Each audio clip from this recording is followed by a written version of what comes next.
Good evening प्यारे बच्चों, स्वागत है आपका हमारे चैनल ज्ञानेंद्र अकेडमी में। मैं ज्ञानेंद्र शर्मा आज आपको इंग्लिश में नरेशन की क्लास पढ़ाऊंगा।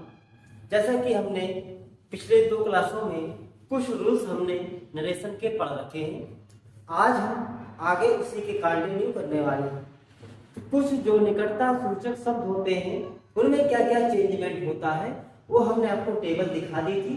टेंसेस कैसे परिवर्तन होते हैं ये भी आपको बता दिया गया था, और प्रोनाउंस में कैसे परिवर्तन होता है उसकी प्रैक्टिस प्लस जो निकटता सूचक शब्द होते हैं उनको भी चेंज करना यहाँ से हम सीखेंगे। इसके साथ साथ कुछ विशेष रूल्स भी चलेंगे, उनको हम सीख लेंगे। तो चलो, पहला सेंटेंस हमारा यहाँ पर गिवन है। क्या कह रहा है कि he said to them, I will leave you now। ठीक है ना। यहाँ पर आपने देखा कि नाउ क्या है, समय का बोध कराता है। ठीक है ना। इसमें भी चेंजमेंट होता है, हमने आपको बताया था। नाउ को कहाँ बदलते हैं, देन में बदलते हैं। ठीक है। चलो, तो आप देखो रिपोर्टिंग वर्ब हमारी पास्ट टेंस में है, तो इसको जब चेंज करेंगे तो कैसे बनेगा, और आगे देखेंगे असर्टिव सेंटेंस बेटा कैसे बनाएंगे। बनेगा ही सेड टू कन्वर्ट हो जाएगा किसमें बेटा, टोल्ड में, तो ही टोल्ड हो जाएगा देम। ठीक। अब कंजक्शन क्या लगता था बेटा, यहाँ पर दैट लगा देंगे। क्या लगा देंगे, दैट लगा देंगे। उसके बाद आई, तो हमने उस दिन आपको बताया था, ये रूल सिखाया था आपको, 1 2 3 अपॉन के सम बताया था। 1 क्या है, मतलब फर्स्ट पर्सन सब्जेक्ट के अकॉर्डिंग चेंज होता है। आई बेटा फर्स्ट पर्सन में आता है, फर्स्ट पर्सन सब्जेक्ट किसके अनुसार, ही के अनुसार चेंज होगा। तो यहाँ पर आई के स्थान पर क्या लिखा जाएगा, ही। हमने बताया था जब ये पास्ट में हो तो बिल्कुल किस में बदलना है, गुड में बदलना है, गुड। फिर आगे लिखेंगे लीव, क्या लिखेंगे, लीव। अब बेटा यू भी तो चेंज होगा, यू सेकंड पर्सन होता है, सेकंड पर्सन ऑब्जेक्ट के अनुसार बदलता है। ऑब्जेक्ट क्या है इसका, देम। ठीक है ना। तो यहाँ ऑब्जेक्टिव केस में रखा है, यू के स्थान पर क्या हो जाएगा, यहाँ पर देम हो जाएगा। नाउ को कहाँ बदलेंगे बेटा, नाउ को बदलेंगे देन में, किसमें बदलेंगे, देन में। सेंटेंस हमारा बन गया। कोई परेशानी वाली बात है, कुछ नहीं है। आगे थोड़ा स्पेस कम है इसलिए यहीं पर हमने सिखा दिया। लीव के बाद ये लीव यहाँ लिखा, लीव को देन में बदल दिया, नाउ को देन में बदल दिया। ठीक है। आइए क्लियर हो गया होगा। ठीक है। अब चलो दूसरा सेंटेंस लेते हैं, थोड़ा स्पेस कर लेते हैं, फिर लेते हैं। दूसरा जो सेंटेंस है वो कह रहा है मोहन सेड टू राम। और आगे देखें सब्जेक्ट वाक्य हमारा स्टार्ट है, असर्टिव सेंटेंस है, इसलिए पहले इतना पार्ट आप बना लेंगे। तो कैसे करेंगे, लिखेंगे मोहन, सेड टू के स्थान पर करेंगे टोल्ड, फिर लिखा जाएगा राम। कंजक्शन क्या लगने वाला है, यहाँ पर दैट लगेगा। अब देखो फिर आ गया आई फर्स्ट पर्सन कर्ता के अनुसार बदलेगा। मोहन के लिए प्रोनाउन आप ही का यूज करो, किसका, ही का, लिखा जाएगा ही। कैन को बताया था खुद में चेंज करना है, तो क्या लिखेंगे यहाँ पर बेटा, खुद करेंगे। उसके बाद नॉट, फिर लिखेंगे गो, फिर लिखेंगे विद, फिर यू बदलेगा। ये करता है इस बार बेटा, ये ऑब्जेक्ट, मतलब ये ऑब्जेक्ट की जगह रखा हुआ है तो ऑब्जेक्टिव केस में आता है। तो यहाँ पर जो भी चीज आएगी ऑब्जेक्टिव केस में आएगा, जो प्रोनाउन आएगा। चलो यू सेकंड पर्सन मतलब ऑब्जेक्ट के अंदर, ऑब्जेक्ट कौन है, राम। तो राम का सब्जेक्ट अगर लेंगे प्रोनाउन में ही होता है, ही का ऑब्जेक्टिव केस क्या होता है, हिम होता है। यहाँ पर क्या रखा जाए बेटा, हिम रखेंगे। और टेल, अब देखो नेक्स्ट को भी बताया था, नेक्स्ट बदलता है द फॉलोइंग, किसमें बदलता है, द फॉलोइंग। और आगे क्या लिखा है, मंडे, आगे लिख देंगे मंडे। सेंटेंस हमारा बन करके तैयार हो गया। डायरेक्ट से हमने इनडायरेक्ट बनाना सीख लिया। बेटा बढ़ते हैं रूल, ये फर्स्ट क्या कह रहा है। अब यहाँ से कुछ आपको विशेष बातें बताने वाले हैं। कभी कभी क्या होता है कि हमने आपको लेक्चर में बताया था कि टुडे को दैट डे में, टुनाइट को दैट नाइट में, है ना, और नेक्स्ट को फॉलोइंग में, लास्ट को प्रीवियस में, यस्टरडे को द प्रीवियस डे में बदलते हैं, नाउ को दिन में बदलते हैं, हियर को देयर में बदलते हैं, दिस को दैट में, दिस को दोस में। इनमें कन्वर्जन आपको बताया था, मतलब चेंजमेंट करना बताया था तब जब हम बनाते हैं इनडायरेक्ट स्पीच। ठीक है ना बेटा। यहाँ पर एक बात आती है, वो रूल क्या कहेंगे, आप इनको समझिएगा जरा। पहले तो यहाँ पर जो लिखा हुआ है दिस हियर नाउ, इन तीन शब्दों को याद रखेंगे। दिस का दैट हो जाता है हियर, हियर का देयर हो जाता है, नाउ का देन हो जाता है। लेकिन कभी कभी होता क्या है कि जब वक्ता के सामने वो चीज उपलब्ध हो, वक्ता के सामने हो, स्पीकर के सामने हो, तो इनमें चेंजमेंट नहीं करेंगे। किनमें? इसमें, हियर में, नाउ में। ओके, जैसे एग्जांपल देख लो, कह रहा है ही सेड टू मी, उसने मुझसे कहा, क्या कहा? दिस इज माई हाउस, यह घर मेरा है। इसका मतलब स्पीकर के सामने वो घर होगा, तभी तो कह रहा है ये घर मेरा है। इस केस में जब वक्ता के सामने कोई चीज उपलब्ध होती है तो उसमें चेंजमेंट नहीं करते। किसमें? दिस में नहीं करेंगे, हियर में नहीं करेंगे, नाउ में नहीं करेंगे। तो दिस यहाँ पर नहीं बदलने वाला है, ये दिस यहाँ पर नहीं बदलेगा। बनेगा कैसे? बनाते हैं। पहले लिखेंगे ही सेड टू, बदलेगा बेटा टोल्ड में, लिखेंगे ही टोल्ड मी। इसकी जगह क्या लग जाएगा? दैट। क्या लग जाएगा? दैट लगा देंगे। ये चेंज नहीं होगा तो क्या लिखेंगे? This is my house. I hope आपको समझ में आ गया होगा। इसका इनडायरेक्ट स्पीच ऐसे बनेगा। अगला एग्जांपल देख लेते हैं। अगला एग्जांपल क्या बोलता है?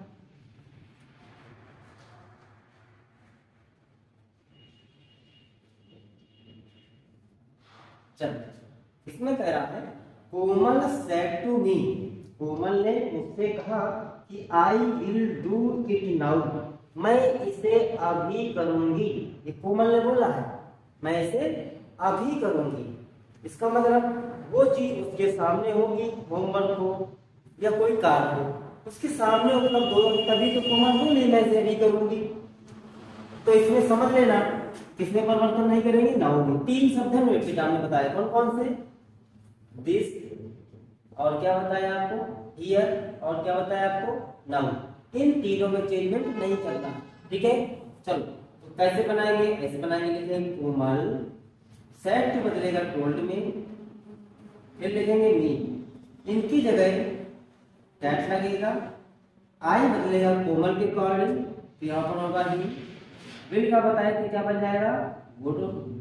फिर डू, इट, और इट थर्ड पर्सन में आता है, थर्ड पर्सन में बदलता है। नाउ को देन में नहीं बदलेंगे, नाउ को क्या रहेगा? नाउ ही रहेगा। ठीक है, आई होप ये नियम आपको समझ में आ गया होगा। बढ़ते हैं रूल नंबर अगला जो हमारा दिया गया। आज हमने आज की क्लास में रूल नंबर 2 लिखा हुआ है। ठीक है, आप जो नोट्स बनाएंगे उस नोट्स में अपने अकॉर्डिंग आप रूल डालते रहेंगे। ठीक, बढ़ते हैं आगे। कह रहा है this, these used as adjective. अभी हमने क्या बताया? दिस दैट को चेंज कर देते हैं। दिस दैट दीज दो ये सब चेंज हो जाते हैं। दिस को दैट में, दीज को दो में बदल देते हैं। एक केस आपको बता दिया कब नहीं चेंज होने वाला, दिस और हियर और नाउ, जब वक्ता के सामने कोई चीज उपलब्ध होगी। अब आगे बढ़ो, ये रूल क्या कहता है? कह रहा है, हम समझा देते हैं आपको। यहाँ से हमारा समझाने का काम है, आपका काम है समझना, भ्रमित नहीं होना है। ठीक, ये रूल बोलता है, क्या कहता है कि अगर आप चाहे तो दिस और दिस, इनको आप दिस के स्थान पे, अभी तक हमने आपको पढ़ाया कि दिस के स्थान पे क्या कर सकते हो? दैट कर सकते हो। दीज मिल जाता है, इनके स्थान पे क्या कर सकते हो? दोज कर सकते हो। यदि आप चाहो, चाहो नहीं, ये रूल इसलिए बताए जा रहे हैं क्योंकि हो सकता है अपडेटेड करके क्वेश्चन बने तो क्या क्या बना सकता है। एग्जामिनर अगर आपके साथ खेलेगा तो आप उसके साथ खेलने का मूड बना के बैठिए। अगर क्लास देख रहे हो तो आप अभी तक इंटर के लेवल तक आपने पढ़ा दिस को दैट बनाते हैं, दिस को डॉल बना देते हैं। लेकिन कभी कभी वो इनके स्थान पर, क्योंकि आपका जो पेपर होता है ऑब्जेक्टिव होता है, तो वहां पर दिस दैट डॉल नहीं मिलेगा, क्या मिलेगा? दा लगा मिलेगा।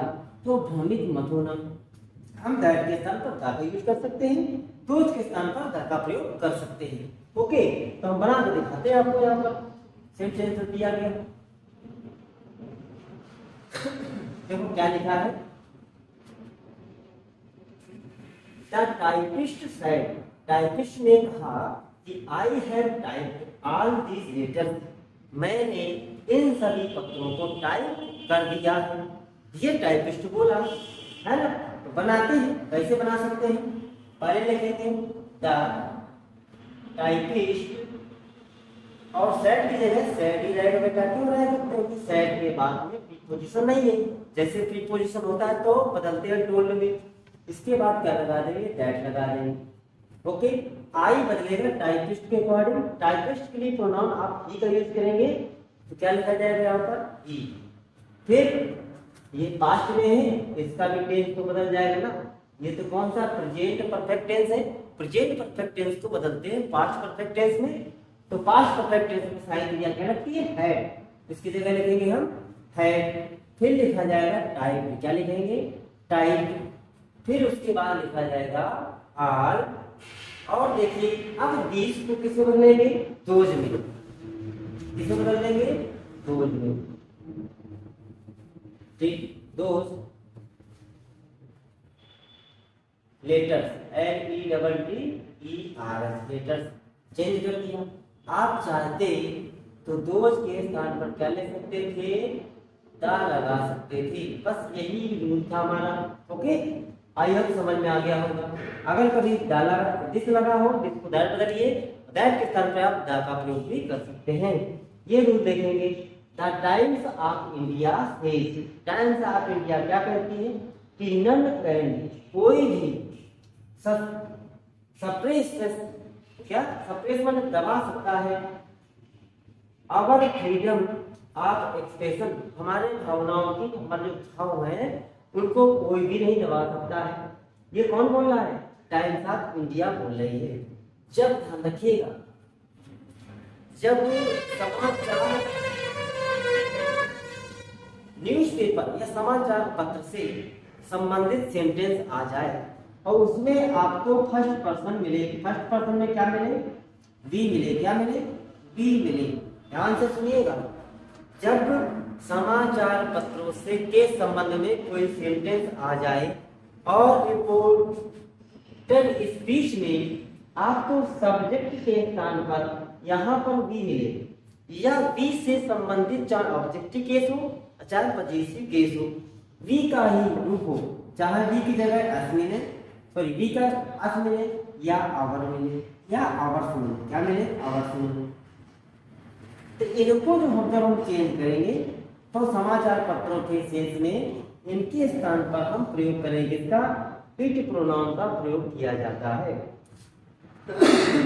ठीक है बेटा, तो इसको बनाते हैं एक बार। कैसे बनेगा? लिखेंगे the times of India says, क्या करेंगे? सेज। अब देखो रिपोर्टिंग वर्क तुम्हारी किसमें? प्रेजेंट टेंस में है। एक बात और ध्यान रखेंगे, चलो पहले बना लेते हैं। क्या है?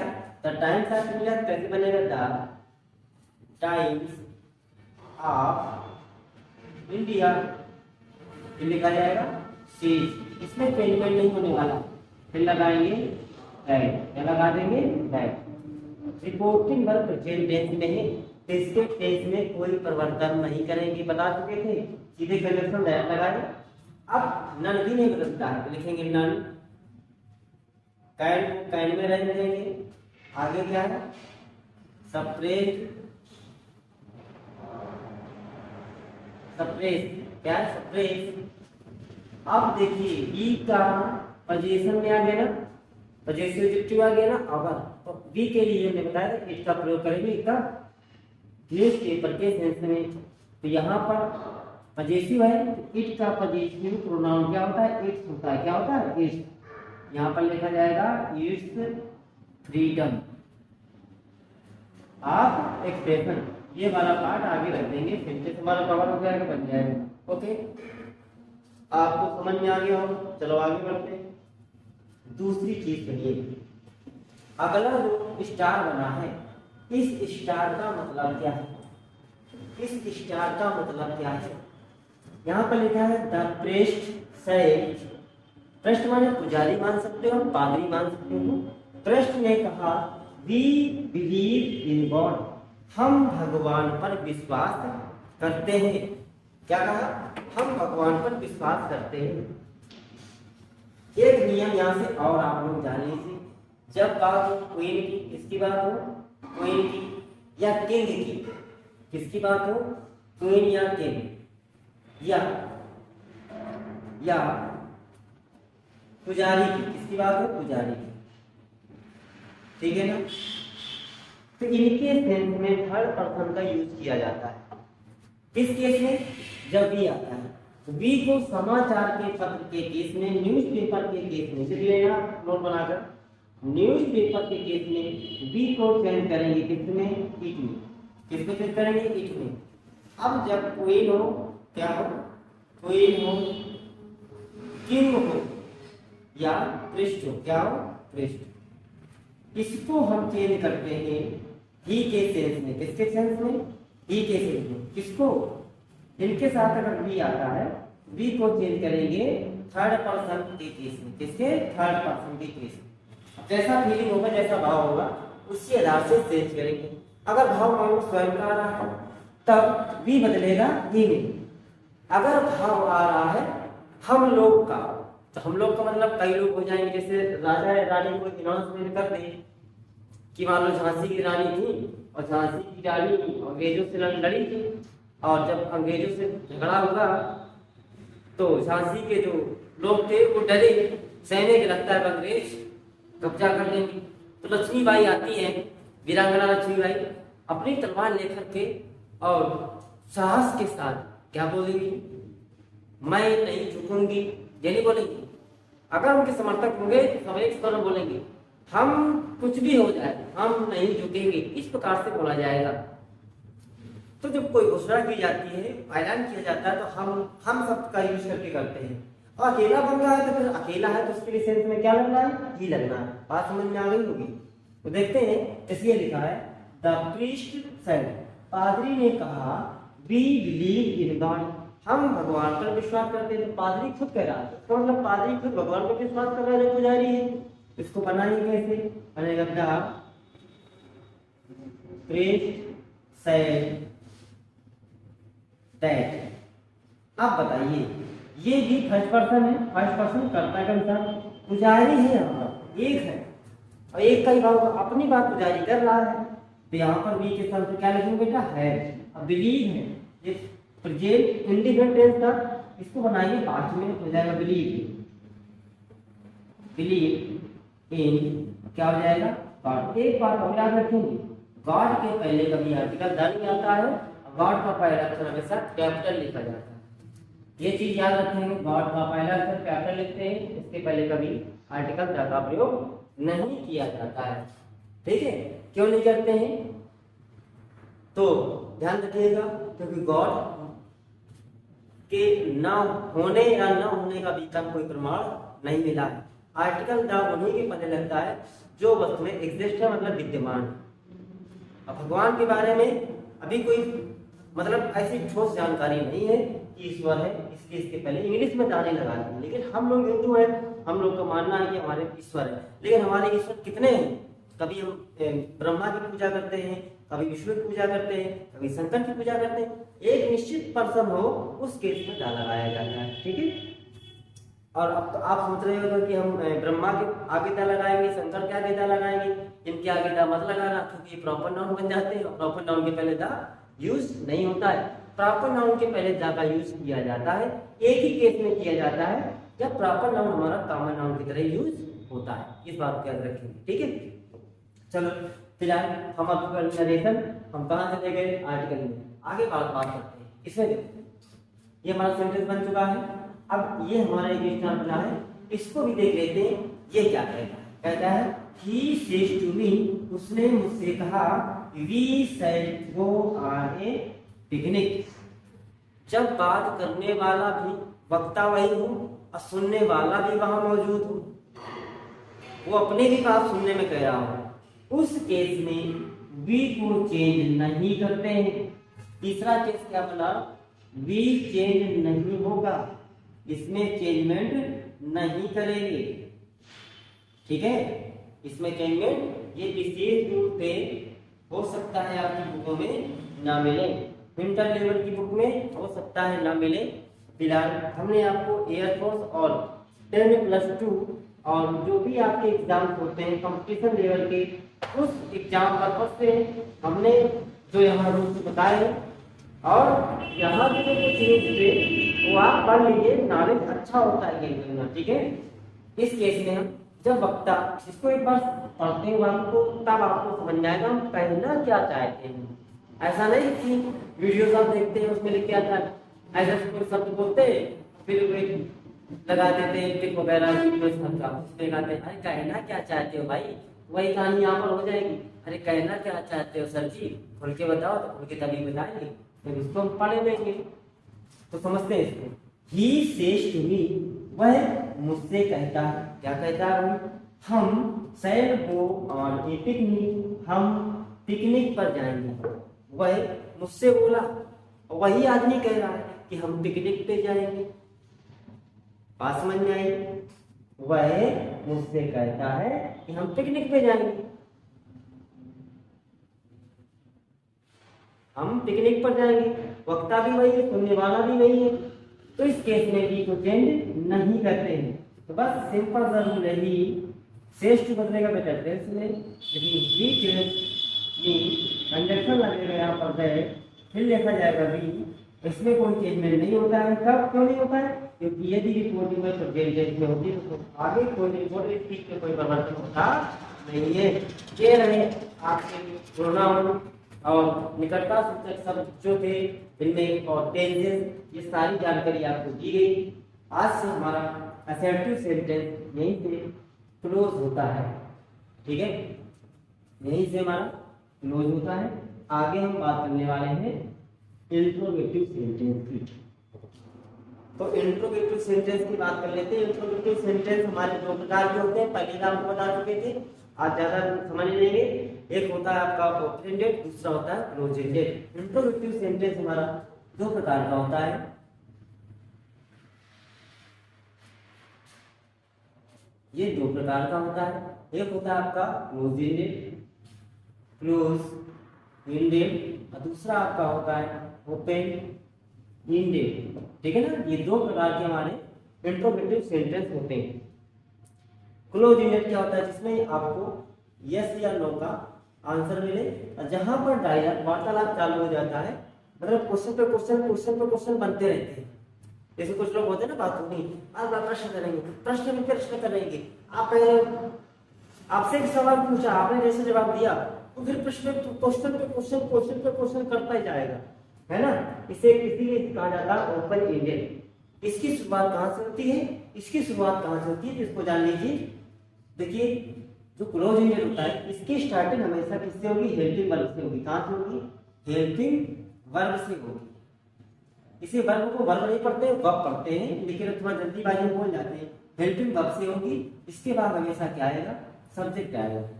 ठीक है, और इसकी जो स्टार्टिंग होती है ये WH फैमिली से होती है। किससे होती है? WH फैमिली से होती है। ये WH फैमिली में कौन कौन से वर्ड आते हैं? What, why, where, which, when, how, इस प्रकार के आते हैं WH फैमिली। इसके बाद तुरंत क्या आएगी? तब आएगी आपकी हेल्पिंग वर्ब। क्या आएगी? Helping verb. इसके बाद यहाँ पर आता है सब्जेक्ट, फिर आती है आपकी मेन वर्ब। समझ में आ गया? अब सुनिए, यदि हम क्लोज एंडेड की इंडायरेक्ट बनाते हैं तो इसमें कंजक्शन के तौर पर किसका प्रयोग करते हैं? इफ का प्रयोग कर लो। किसका प्रयोग कर लो? इफ का प्रयोग कर लो। या आप चाहें तो वेदर का भी प्रयोग कर सकते हैं। किसका प्रयोग कर सकते हैं? वेदर। ऑब्जेक्टिव पेपर आना है तो इनमें से कोई एक लगा मिलेगा, आपको बनाना नहीं है। इंटरमीडिएट के बच्चे ज्यादातर इसको याद कर लेते हैं कि शॉर्ट मीनिंग होती है एक, बस इसे याद कर सकते हो। कुछ बच्चे क्या करते हैं, वेदर को तो बोलते हैं WHEATH, ये मौसम बना दिया, WEATH लिख लेते हैं, है ना। ऐसे वर्ड कुछ कांड नहीं, इसमें याद रखना है कि WH के बाद एक ही होता है, TH के बाद फिर एक ही होता है। ठीक है, तो इनसे हम वाक्य को जोड़ते हैं। किसको जोड़ेंगे? रिपोर्टिंग वर्ब और रिपोर्टेड स्पीच को आपस में जोड़ेंगे। ये काम करेंगे दोनों कंजक्शन का। और बाकी हमारे रूल्स जो पीछे पढ़ के आए ना, असर्टिव सेंटेंस, डिक्लेरेटिव, वही रूल्स यहाँ पर भी लगाने हैं। ओके, समझ में आया? अब जैसे कंजंक्शन जोड़ेगा उसके बाद सिंपल सेंटेंस हमारा बन जाएगा, मतलब सब्जेक्ट से स्टार्टिंग होगी, इंट्रोगेटिव कोई नामो निशान नहीं रहता है।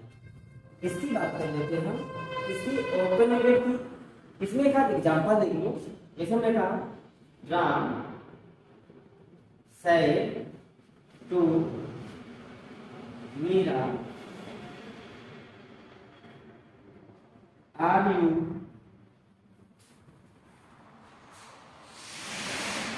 गोइंग टू कानपुर, ये बना। तो देखिए आप ध्यान रखना, सेड को यहाँ पर इंट्रोगेटिव, क्योंकि यहाँ पर प्रश्न क्या हो रहा है, प्रश्न पूछे जाते हैं। प्रश्न पूछते हैं, पूछना होता है आस्क, लेकिन पास्ट टेंस होगा तो क्या करेंगे, आस्क बनेगा राम आस्क। फिर लिखेंगे मीरा का भी पहला अक्षर बड़ा बनेगा क्योंकि प्रॉपर नाउन है मीरा। इसके जगह क्या लगा देंगे कंजंक्शन, अब दैट नहीं लगने वाला, क्या लगाओ, इफ या वेदर, इफ या वेदर। अब सब्जेक्ट लेना है तो यू बदलेगा, मीरा के कोऑर्डिनेट क्या लिखा जाएगा, सी। टेंस था आर की जगह क्या करेंगे, वाज, गोइंग टू कानपुर। इस प्रकार से हम कर सकते हैं, ठीक है। इसकी बात रही, इसको हम आगे कल कंटिन्यू करेंगे।